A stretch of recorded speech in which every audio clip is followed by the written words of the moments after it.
আসসালামু আলাইকুম, আমি নার্গিস চলে এসেছি আমার কিচেনে। আজ আমি বানাবো কুঁদরি আর চিংড়ি মাছ।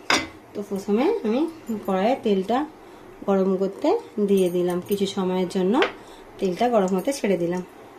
তো তেলটা গরম হয়ে গেছে, আমি এবার পেঁয়াজগুলো দিয়ে দিলাম তেলের মধ্যে, একটু নাড়িয়ে নিলাম, ভালো করে নেড়ে চেড়ে নিলাম। এবার একটু দিয়ে দেবো কিছুটা পরিমাণে চিংড়ি মাছ,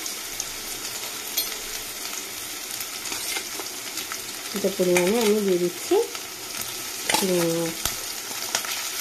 তো চিংড়ি মাছ দিয়ে দিলাম, আরও খানিকটা চিংড়ি মাছ দিয়ে দিলাম। এবার এটাকে ভালো করে পেঁয়াজের সঙ্গে ভেজে নেব। ভাজা হয়ে গেছে, আমি এতে দিয়ে দেবো স্বাদ মতো নুন, আর দিয়ে দেব লঙ্কার গুঁড়ো,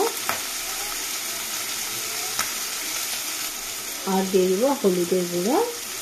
এবার এটাকে ভালো করে নাড়িয়ে নিয়ে এতে দিয়ে দেবো খানিকটা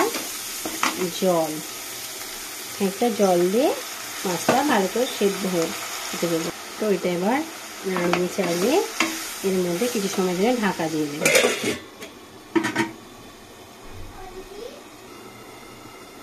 এবার আমি ঢাকাটা খুলে নেব, খুলে নিয়ে এর মধ্যে দিয়ে দেবো কেটে রাখা আলু আর ক্যাপসিকাম, এগুলোকে দিয়ে দিলাম। দিয়ে এটাকে ভালো করে কষিয়ে নেব, কিছু সময় ধরে এটাকে কষিয়ে নেব। আমি আগে থেকেই কুঁদরিটা ভেজে রেখে দিয়েছি, এটা কষিয়ে নেব কিছু সময় ধরে। তো আমি এর মধ্যে দিয়ে দেবো অল্প সামান্য একটু সর্ষের পাউডার দিয়ে দিলাম, আর দিয়ে দেবো একটু অল্প সামান্য জিরে আর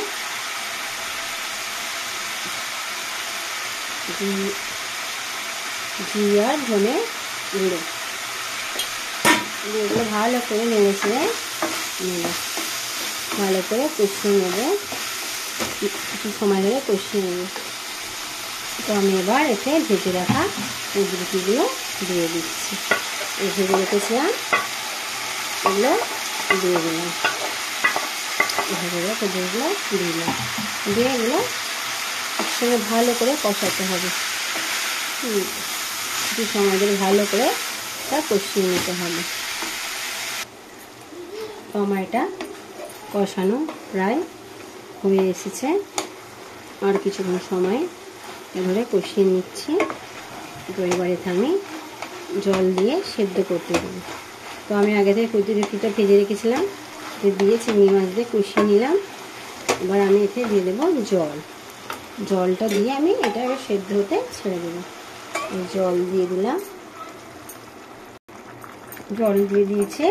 এবার এই জলটা এই জলটাতে সেদ্ধ হয়ে পুরো আমার তরকারি রেডি হয়ে যাবে। তো আমি এখন একটা ঢাকা দিয়ে দিলাম, ঢাকা দিয়ে দিচ্ছি। এবার এটা সেদ্ধ হতে ছেড়ে দিই। তো এবার তরকারিটা খুলে দেখি কতটা জল মরল। তো আমার তরকারিতে একটু সামান্য জল আছে, এটা এবার আরেকবার কষিয়ে নিলাম, প্রায় সব সেদ্ধ হয়ে গেছে। তো জলটা মরে গেলে আমার রান্নাটা পুরোপুরি রেডি হয়ে যাবে। তো আমি এবার ঢাকাটা খুলি।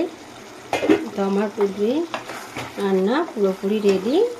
এবার আমি এর মধ্যে একটু ভাজা মশলা ছড়িয়ে দেব, একটু ভাজা মশলা ছড়িয়ে দিচ্ছি, একটু ভাজা মশলা ছড়িয়ে দিলাম। আমার কুঁদরি আলু চিংড়ি মাছের একেবারে রেডি হয়ে গেছে, দেখুন মাখা মাখা হয়ে গেছে। আমি এবার গ্যাসটা বন্ধ করে দেব। তো আমার রান্না পুরোপুরি রেডি, আমি এবার ওভেনটা বন্ধ করে দিলাম।